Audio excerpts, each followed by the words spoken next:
কিভাবে কি করতেছেন এটা ভিডিও ঠিক আছে সুন্দর করে আগে ধুয়ে নিছি ধুয়ে এই যে পানি ছেঁকে নিছিলাম ঠিক আছে ওকে এখন মাখায় রান্না করবো রান্না করা তো দুই রকম করা যায় তিন রকমও করা যায় প্রথম কাঁচামরিচ দিলাম ফালটা কাঁচামরিচ আচ্ছা এরপরে পেঁয়াজ দিলাম কুচি পেঁয়াজ মাখায় দেবো তো সব একসাথে দেবো আচ্ছা পরিমাণ মতো দিলাম রসুন দিলাম আস্ত পরিমাণ মতন ঠিক আছে এটা করে মোবাইলে ভিডিও করা হতো না কেন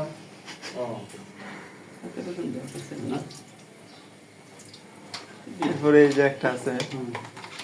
আচ্ছা তারপর এখানে আছে একটু পেঁয়াজ বাটা আদা বাটা মরিচ মরিচ ছেঁচা মানে আদা ভাঙা মরিচ আছে এলাচ বাটা আছে হচ্ছে জিরা বাটা এই দিলাম মশলা মশলা শেষ ঠিক আছে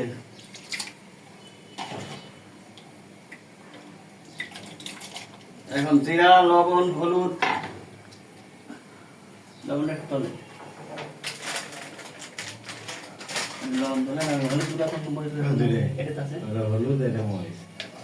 হলুদ গুঁড়া পরিমাণ মতন ঠিক আছে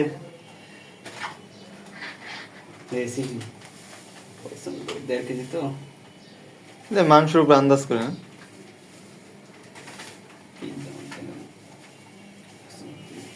ছোট চামচের 4 চামচ দিলাম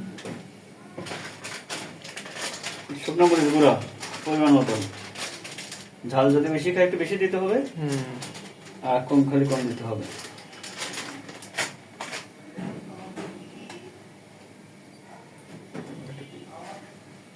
বেশি হয়ে গেল না ঠিক আছে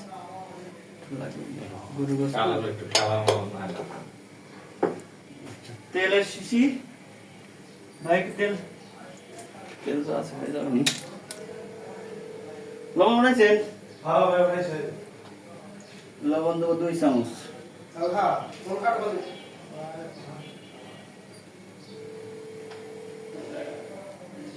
কম হলে পরিমাণ মতো পরে ঠিক করে নেব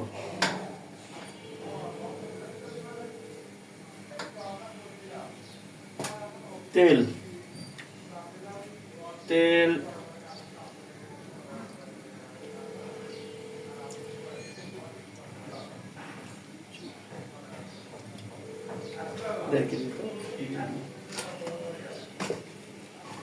এখন মাখায় নেবো ঠিক আছে সুন্দর করে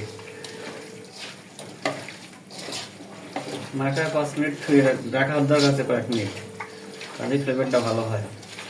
মশলাগুলো ভিতরে যায় কিন্তু আমাদের নামাজের টাইম হয়ে যাচ্ছে তো এখন আমরা অত সময় রাখতে পারবো না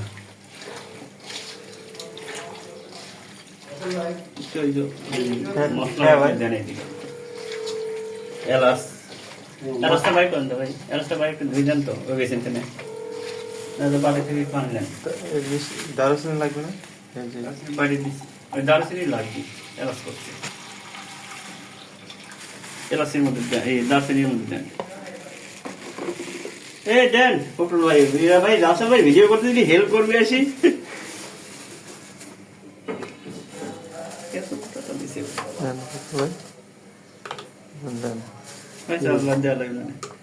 এই করে লবঙ্গ বাই করেন আর 7-8টা লবঙ্গই করেন ওটা একটু ধোয়া লাগবে মা হাতি তো ধোয়া যায় না লবঙ্গ ওই যে লবঙ্গ ওইগুলো দেন তারপরে কথা বলে ওটা দিন তাহলে মনে থাকবে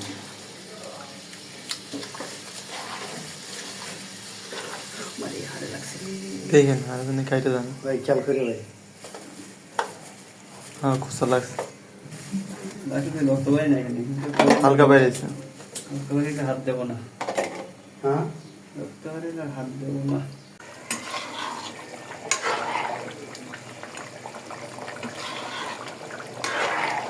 মশলা সব গলি গেল তো একটা কিছু এখন দিয়ে দিই এখন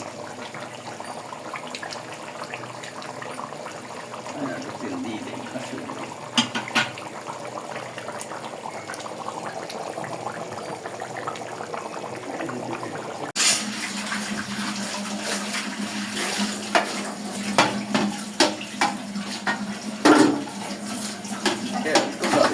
তাহলে একটু বেশি হলো নাকি